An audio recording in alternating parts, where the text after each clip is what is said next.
Okay,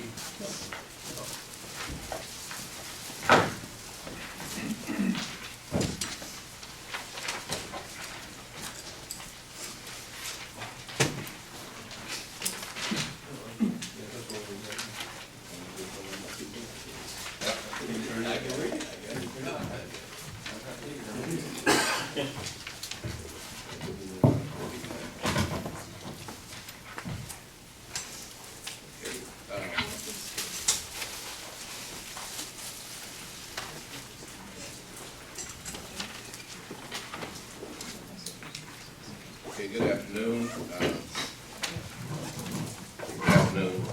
Let's go ahead and call to order the Macon Water Authority meeting for Thursday, February the 20th, 2020. Rabbi, would you do the invitation? Please stand for the invitation.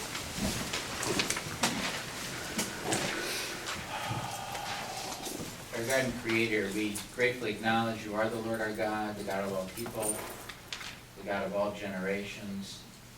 So we now thank you, we sing your praises for our lives, which are in your hands, for our souls, which are ever in your keeping, for the signs of your presence that we encounter every day, for the opportunity that you have given us to serve this authority, for the like of Jawor's Lucas, his service to this authority, and for all of your gifts at all times, morning, noon, and night.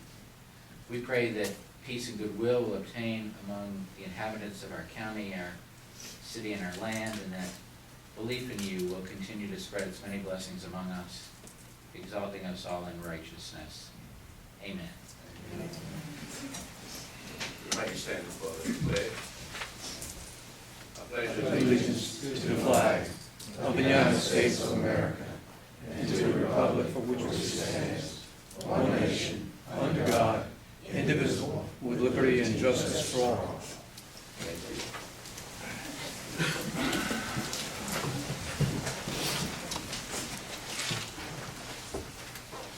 I've got a motion to confirm the minutes of the authority.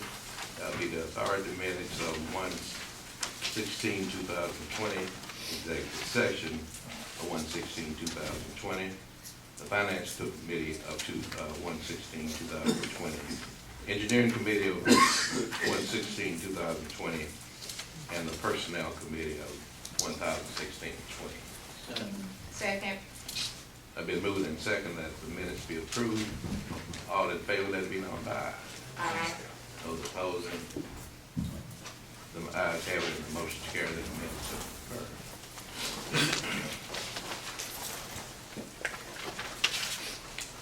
Petition and request from the public.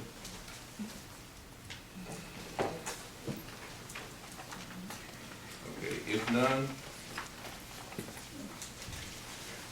then we have a proclamation that we'd like to read and give to the family of Mr. Lucas, who served on the Macon Water Authority District 2 representative for 37 years, and his family is here today, and I think I'm going to just take a personal privilege and ask Ms. Mary Parrish if she would introduce the members of her family. Thank you all. Thank you so much for having us here today. We're really honored to be back, and just feels like home, really. Daddy was here for so long. So today with me I have two of my brothers, my sister-in-law, my sister, and three of my children. So it's my brother Bill, William Lucas, my sister-in-law Sylvia Lucas, my brother-in-law.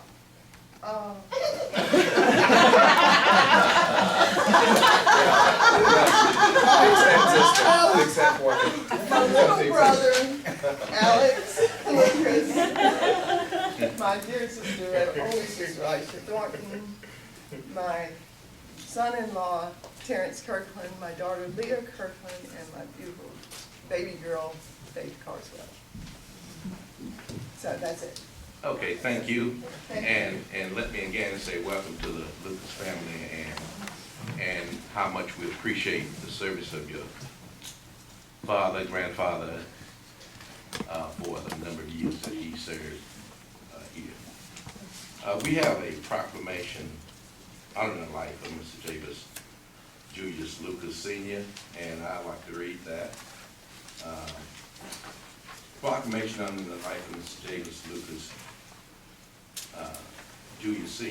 Lucas Sr. And it reads, whereas James Julius Lucas Sr. was born on February 18, 1923 in Macon, Georgia. And after graduating from the Ballard Normal High School, studied sanitary engineering at Tuskegee Institute until his college matriculation was interrupted when he was drafted to serve in the Army in 1943.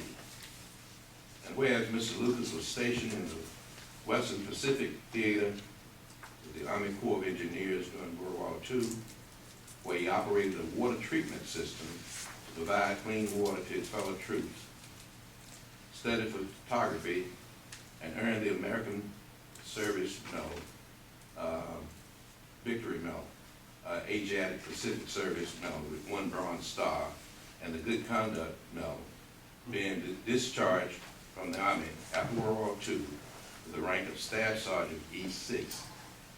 And whereas Mr. Lucas was joined in matrimony to Miss Mary Louise Davis in 1946, to whom he remained married for 72 years until she preceded him in death.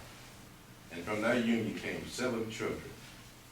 And whereas Mr. Lucas was an accomplished carpenter, educated partially by his father, fellow craftsman, and after returning to civilian life in Macon, earned a job at Warner Robins Air Force Base, where he broke racial barriers as an aircraft woodworker and later in the sign shop until he retired as foreman of the wood hobby shop after 25 years. And whereas Mr. Lucas then started his own company, Lucas Signs, and as a commercial artist painted logos and ads on a midriff of high visible signs in and around Macon, including at Luther Williams Field. Where Mr. Lucas was a member of the VFW, the American Legion, and a past vice president of the local chapter of the NAACP.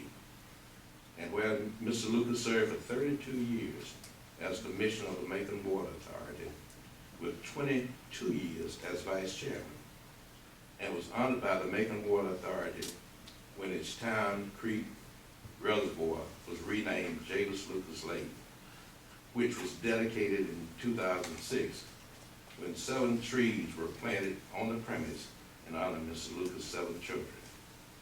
And whereas Mr. Lucas departed this life on October 28, 2019, having been preceded in death by his devoted wife, Mary L. Davis Lucas, and by their son, Lieutenant Colonel James J. Lucas, Jr., then leaving behind his surviving children, Charles H. Lucas,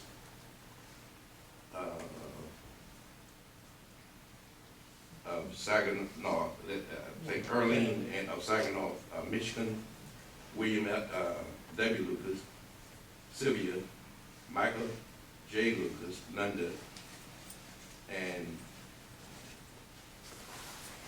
Aisha Thornton. I have to always think about you, Aisha.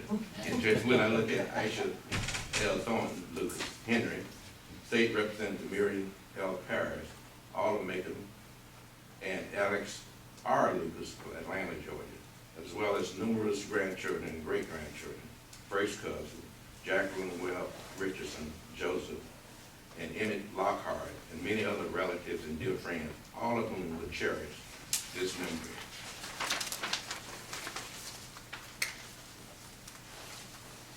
And whereas Mr. Lucas will be sorely missed, not only by his family and friends, but also by his fellow commissioners of the Macon Water Authority, along with its officers, managers, and employees, and by the constituents he served for over 37 years of service on the board of the Macon Water Authority. A place made better and most successful by his perspective, experience, and service. Whereas therefore it be proclaimed that the Macon Water Authority chairman and board hereby recognize, celebrate, and appreciate the life of James Julius Lucas hereby honor his memory and his lifelong dedication to the community, to the mission of the Macon Water Authority, and to the citizens of Bill County, Georgia, he served. We thank you for your father and grandfather and great-grandfather for the service that he provided to this community, to this authority, and just to this, and to this country in terms of his service. We thank you. But I guess we need to come down and present this, so if commissioners, if you join me down, and if somebody from the family, the whole family come up there, we can get a picture and give this.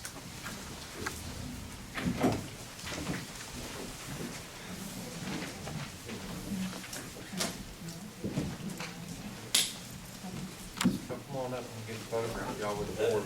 I want to make sure y'all get there, so that you see.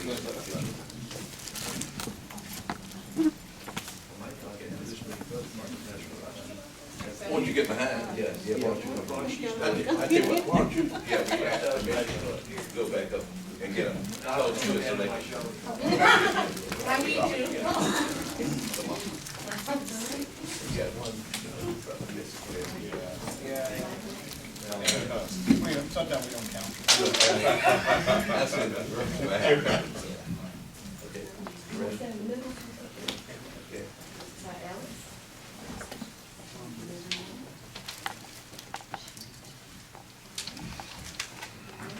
Two, three. Do one more. 1, 2, 3. All right, I got it. Thank you Thank so you. much. Who takes it? Vivian. Okay. Thank you, thank you, appreciate it. Thank you all.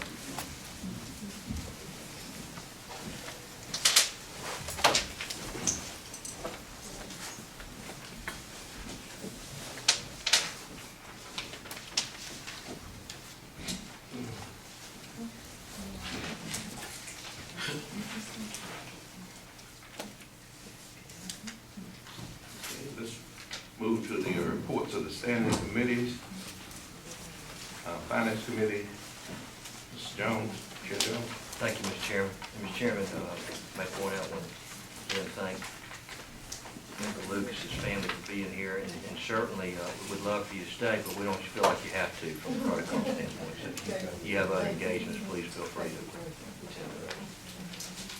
Mr. Chairman, we only have 2 items today, but one anyway, is very involved. You'll bear with us. The first on the agenda concerns the bids for 16 new vehicles that replace older vehicles in the NWA fleet, as well as 1 new incremental fleet addition for stormwater.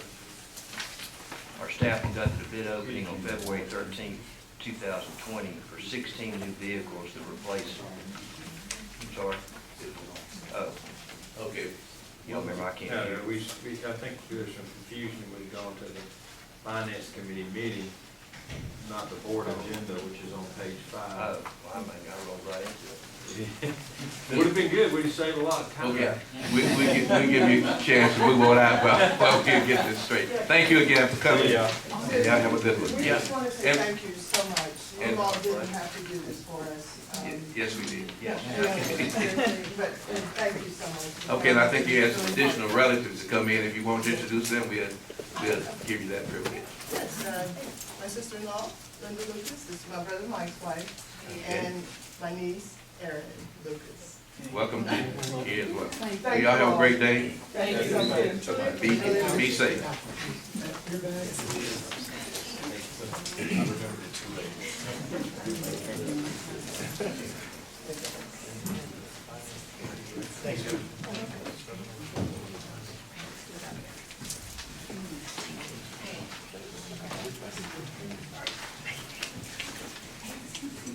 Did you hit, okay, you got it right here. Mr. Jones, this on the bottom of 6, the back. Okay. The 704 fund is the item for finance. I got me straight. So I apologize for that confusion, Mr. Chairman. We have one item to report for our board meeting, which is a recommendation from, to the board rather, to amend the funding schedule for its payments to 704 fund and immediately contribute funds earmarked for the current fiscal year to the 704 fund so that the funds due for fiscal year 2021 would be contributed shortly after the October 1st start. And, Mr. Chairman, this comes unanimous from committee. Okay, I'm moving to second. Any questions or discussion? If none, all in favor, let it be known by aye. Aye. Those opposed, no. The ayes have it, motion carried. That's the only item you have. Yes, Mr. Chairman, just, this is minor, but if I may, point of order. Tony, on that proclamation, it stated we are commissioners. I didn't think we were commissioners. I we were members. You are members. Okay, I mean, that's a minor thing. Right. I didn't know if it changed or No, you're correct. As members, we missed that. Except on that tag, you're a commissioner. On what? You're commissioner for the day. Yeah, that's right. The last 20 minutes. Yeah, but you're right. Okay, let's move into the personnel committee. Dr. Jones. Okay, the personnel committee only has one item, and it is recommending targets for the authority's workers' compensation safety incident program. And y'all, I have braces, so that's why I sound a little funny. The recommended targets follow below. The workers' compensation incentive program for 2019-2020 was having starting a workers' comp mod at 0.95. We're going to be dropping our best year of the last 4 and replacing it with a large loss year. So the mod is trending up. If we have a good year, the mod goes higher than 0.97. Each employee will receive $100. If we have a very good year and the mod goes no higher than 0.95 or better, you'll add $50 for the payout to $150. If they have a great year with no more than one lost time claim, and the mod goes down to 0.93 or lower, you'll add another $50 for a payout of $200. This is the recommendation. It came unanimously from the personnel committee. Okay, you heard the recommendation.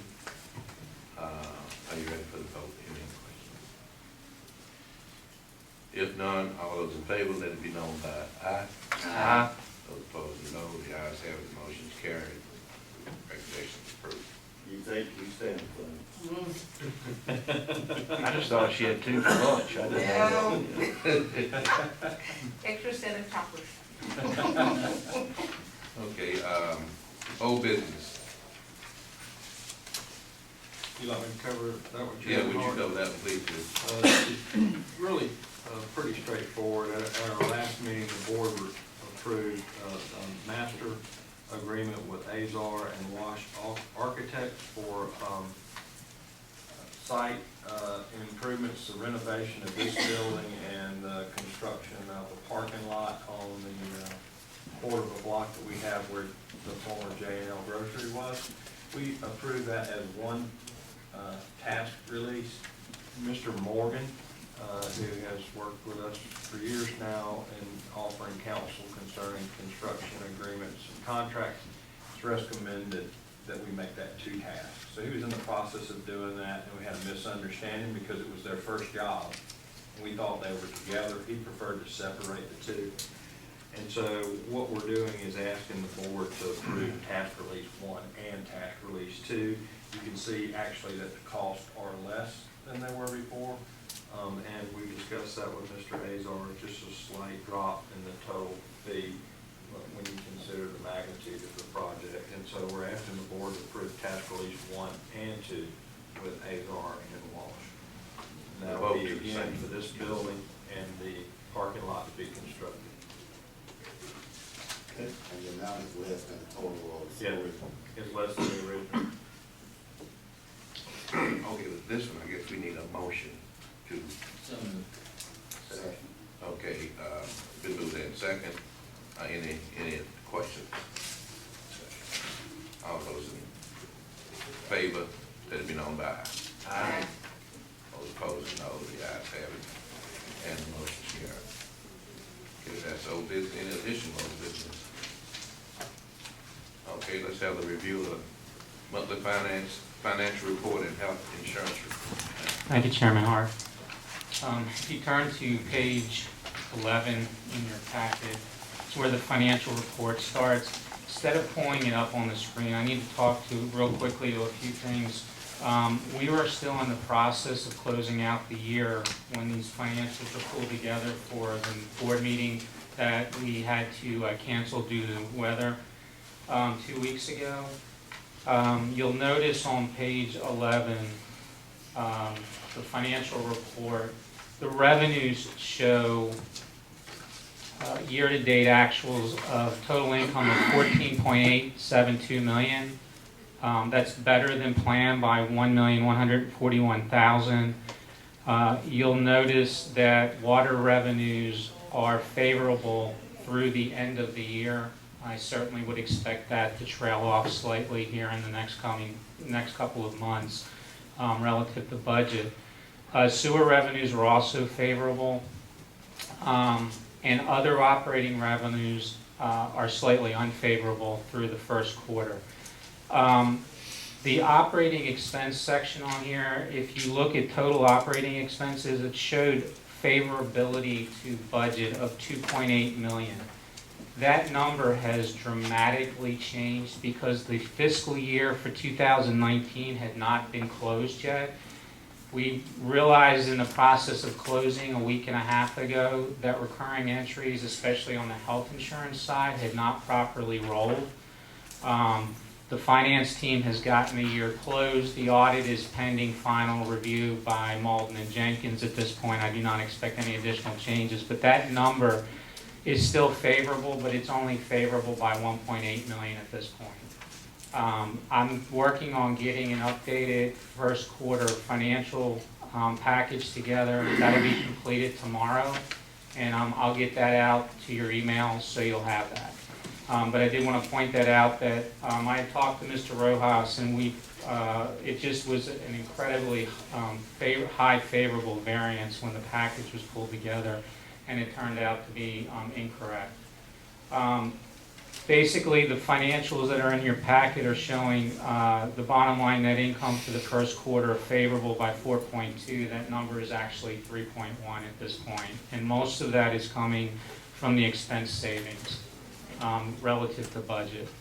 That's the only reason I don't want to pull the flash report up, because it doesn't reflect the actual numbers. So I'm going to get those out to you before close of business tomorrow going into the weekend, so you'll have them if you want to review them.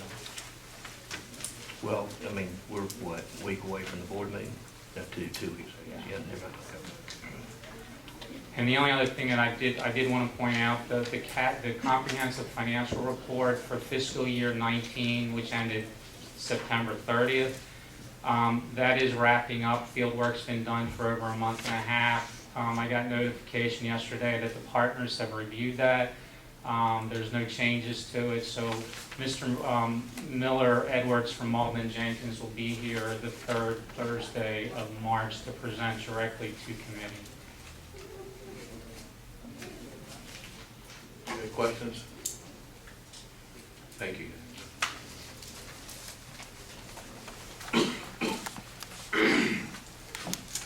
The report of the executive director, Mr. Rojas. Mr. Chairman Hart,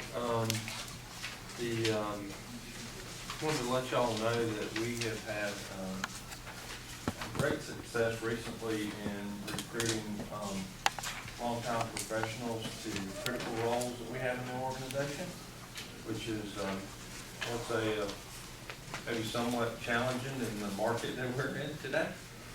But we wanted to welcome those individuals to the Water Authority and introduce them to the board tonight.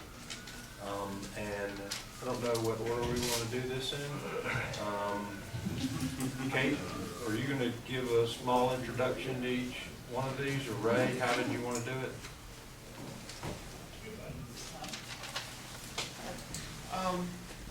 This is Mr. Ryan Bodie. He comes to us from ESG in the city of Perry. He is the new assistant manager for the Lower Copper Street plant. And next to him is Mr. Vernon Harris. He is the new assistant manager for the Rocky Creek plant, and he comes to us from the city of Temple. Welcome. I know Kate's glad to have y'all with her. Guy, are you gonna introduce, What's the meeting? I'm sorry. He said she been waiting. I didn't see her behind me. Lenita Hodges, she is taking over as call center supervisor. She comes to us, she started Monday, correct? I did. 25 plus years of experience with big organizations in specifically the call center area. So we're excited to have you on board. Glad to be here. I didn't get a call this week, so maybe that's why. They credited him time you can't get it. Mr. Land, right? Mark? Introduce Mr. Land, please. Sure. We have Mr. Marvin Land here.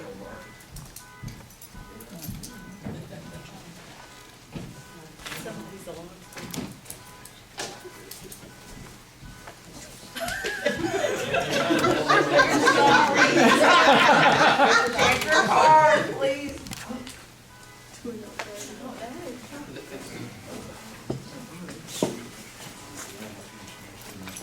Hey, Mark. Can you open one of them windows and take it? Oh, let's join in. Somebody else joined. It's a white pickup truck parked against the White brown pickup truck. truck. Oh, wow.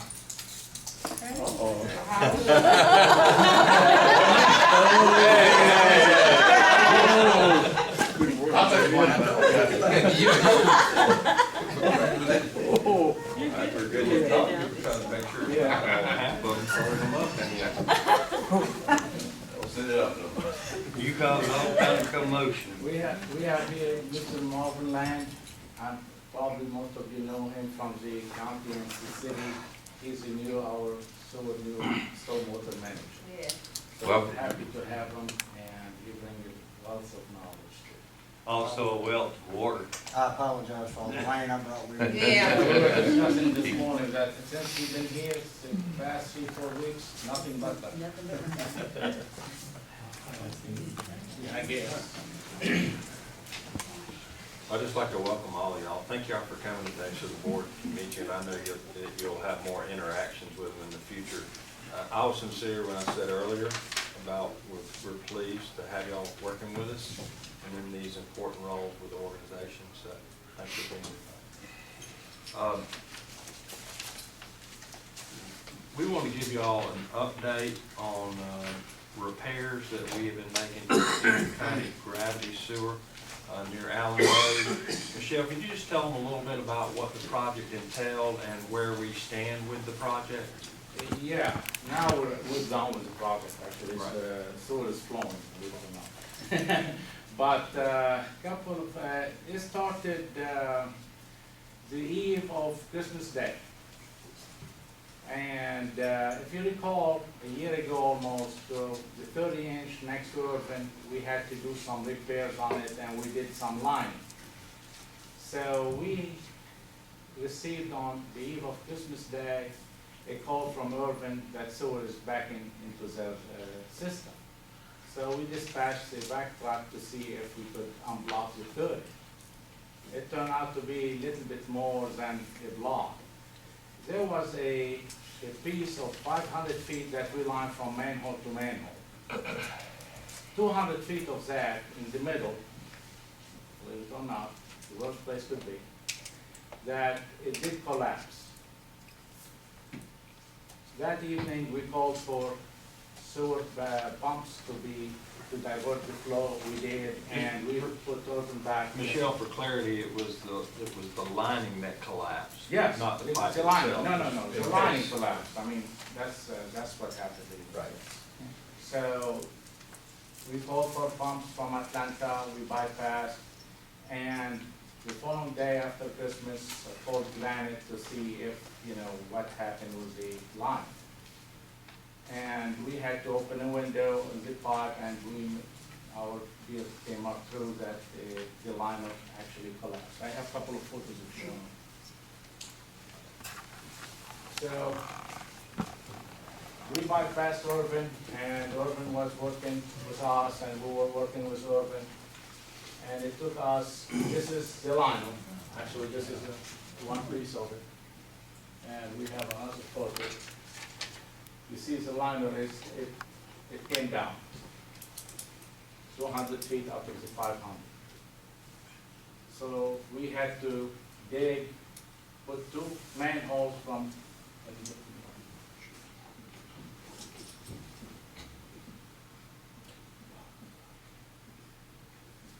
this is the area. The black line here represents where Urban dumped into our sewer. This is manhole 111, the downstream, manhole 10 is the upstream. And we had to cut in the middle here. We introduced 2 manholes so we can have a smooth transition between the liner where it's solid and where it's bad. And we put C900 PVC pipe in between. I had to say it was between Christmas and Valentine's, that's when we got it. So now we have it so we're flowing and everything. But the good thing is, it was under warranty, it was not on our dime. They granted, they worked with us. Actually, I have to commend them. We called Christmas Eve, folks, really. They were contractor workers, also they accommodated us to set up, these are big pumps, these 3 pumps, they're almost set at this room, the size.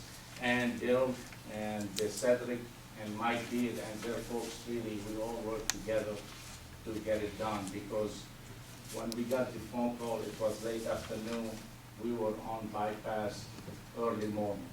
So really, they worked, and luckily, Urban was gonna stop that evening for maintenance. So we disrupt them, yes, for about 4.5, 5 hours. So they stopped before, so that's what happened. After that, they had a few high alarms on the flume. Yes. Where it flows over to measure the sewer, but no issues with operations in terms of impacting the operation of the plant. So it's a really great job by our folks and Granite Inline to get that work done. Just want to let y'all know that. Thank you, Michelle. Let me, last year, I think, is we were working on that one. I've been using any of the chemicals for a while. Did that have any bearing on this other one? Are we back to using chemicals, or what do we do? No, sir, no. This, what happened here, honestly, I'm still waiting for the result from the lab. But if you go back to the picture, when they do the fill, they go through rollers, and they do impregnate the resin into that fill. If you see it here, you see the fill is dry. Somehow, that stretch in between, it didn't get enough resin, and there's another reason. There's a high water table over there. So that may have added to the issue. But we don't have a final answer. That's my personal opinion, because for it to collapse that way, this means something didn't get cooked right when we're doing 34 hours of cooking of 180 degrees. Yes, it didn't take. Yeah, That has nothing to do, You see some pipes, they're in bad shape, yes, but that's not because of that reason. No. It has nothing to do at this time. Does that answer that question? Because I think they are putting chemicals in the, at the lift station in Hitch County too. Yeah. It just wasn't related. Had a lot going on, so I. Oh, no, I understand, and you're right, I mean, it was at or about this time last year, when we were working on. About 10 months ago. Yeah. And the warranty, I mean, they really, when I called Christmas, the day after Christmas, he was here the next day. I mean, they really on a ball and they wanted to help and do everything It right. seems like we finished the lining sometime in March or In April. March, yes, Yeah. yeah, like I said, 10 months, Right. about 10 months. And so then, thank you, Michelle. Ray, are you going to talk to him for a few minutes about the influent pump station at Rocky Creek? So we've got another major job that our maintenance department has been doing out at Rocky Creek. It's somewhat related to issues we had last year with the collapse of the 42, but I'll let Ray give you the whole story on it, including the plant parameters, some of the process numbers we had. If you recall, when we came to you about the failure at Rocky Creek, earlier this past year, we had a lot of work to do to fix that this past spring. Had a hole in the ground next to the influent pump station, and we had to repair it. Well, that started a chain of events.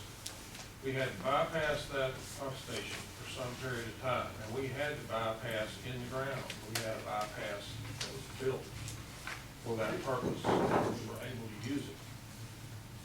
And we had to bypass for several months until all the repairs were made.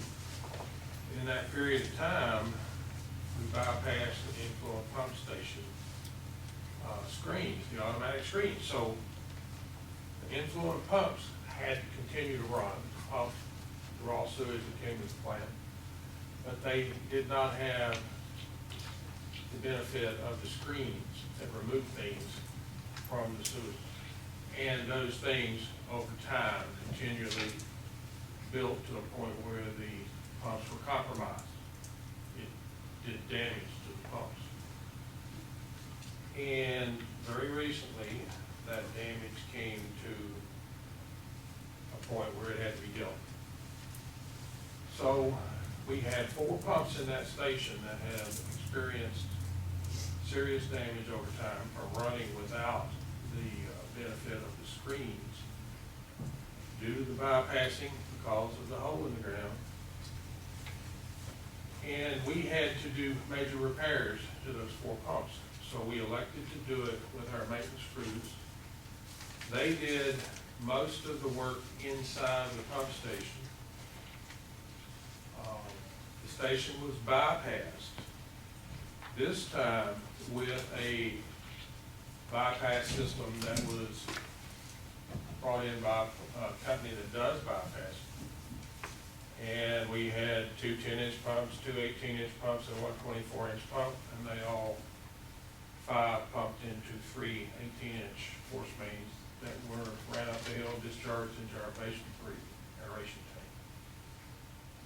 The entire time we did the work, this bypass system was pumping raw sewage directly into our Basin 3 aeration tank.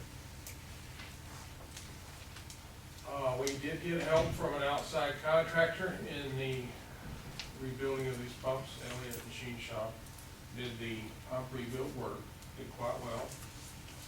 And in addition to the pumps, the isolation valves on the suction side of the pumps, between the raw sewage and the wet well and the pump itself, they did not work. When it came time to shut these valves, it had been so long since they had been used. They had been in service for probably 4 years or more. And they did not work, they did not seal. So on top of us, we had a harder problem of replacing those valves. And that's really what drove the need for that bypass system, because the valves had to be removed and replaced. Our maintenance people did that. We got all the improvements done, and the pump station is now back in service. In the meantime, the pumping of raw sewage to Basin 3 raised the level of solids in the plant and bioactivity, the biological activity in the aeration tank. And on top of us, with the raising of that concentration of the bioactivity, came the rain. An inordinate amount of rainfall the past few weeks. It's continues to come back on us and back on us. And it did end up in a violation at Rocky Creek. Can you speak to that violation, Kate, and the details? that you- Yeah, sure.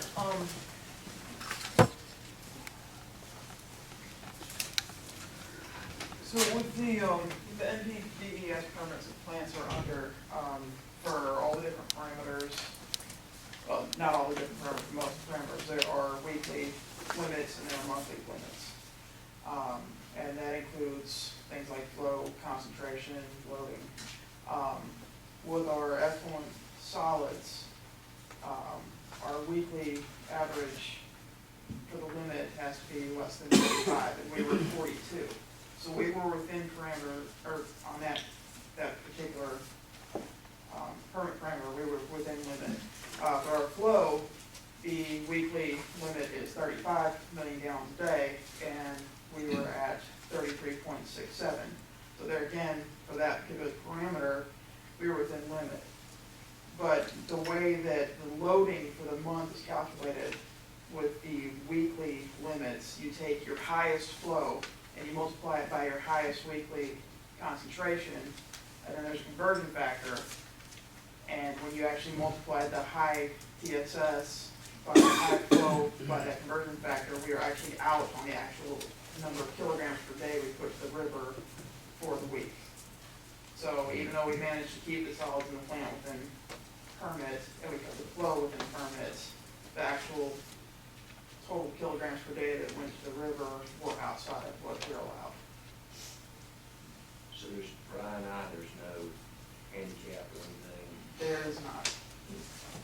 And really, I mean, the state, they understand the situation that we're in. I mean, when I called them and told them, you know, what we were dealing with, his exact words to me were, that's understandable. That's probably true of a lot of I mean, yeah, when we call, whenever we have anything that's related to flow, and we tell them the flows that we're seeing, I mean, they're tracking the weather and the rainfall just like we are.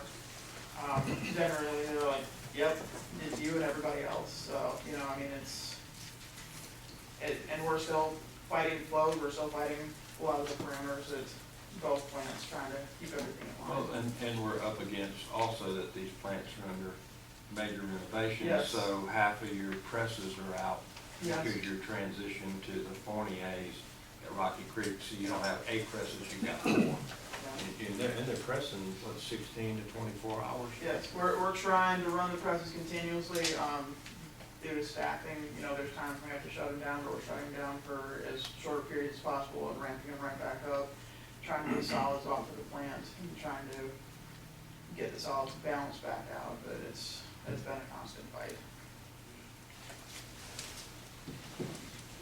I just wanted y'all to be informed about those 2 major jobs, and maintenance really did an excellent job to do that work in-house. It took a lot of effort, though. They didn't realize how difficult the valves were gonna be to get out, but they worked 12-hour shifts, and we also worked 7 days. We worked through the weekend Yes. because we had that major bypass up, so it's not common. We try to avoid working on Sundays, you know, unless there's emergencies on the system, but we worked a 12-hour shift during the weekend, Saturday and Sunday. Got it done, if you will, over that weekend between start and finish. I think they did a commendable job, considering what they were up against. We got a lot of work done during that time. We got multiple pumps rebuilt, we got U-joints replaced, we got bearings replaced. They did all the suction valves, they did the lighting in the building that got damaged. I mean, there was a lot of things that went into, you know, that time period. And when we put it back in, I don't know if you're gonna go there, Ray, or not, but the screens are in now. The screens, the new screens are operational at Rocky Creek. So you basically rebuild the IPS influent pump station, and then what you bring to it now has the screens in operation that Ray was talking about that we had back. So it should, you know, improve limit the possibility of the damage from, you know, unscreened flow going through the pumps and the valves. One thing we do when we set up a bypass system like that with its cost, while it's there bypassing, we want to touch everything we can. And we do that, we get that.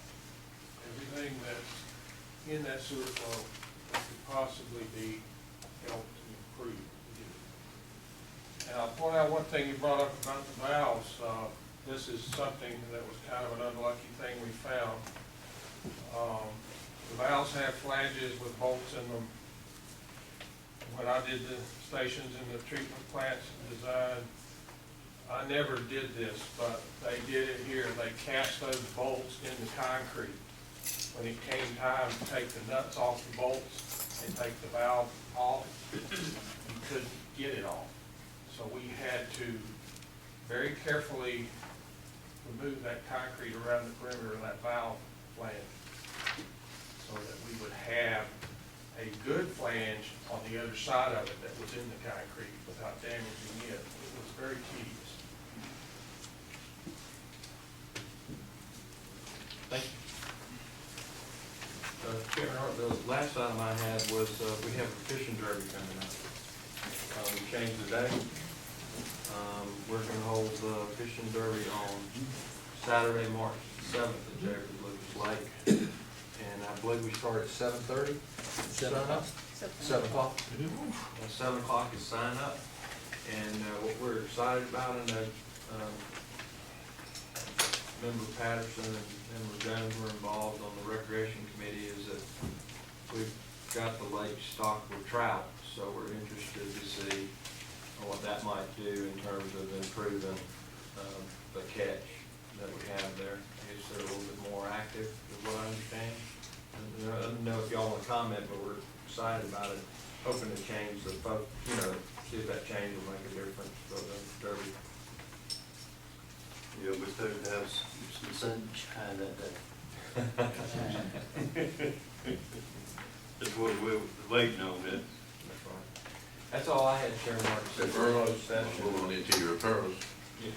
Well, actually, the referrals, you got them. I referred them and sent them to the board members by email, and they're already on the agenda. It's going to follow immediately after this.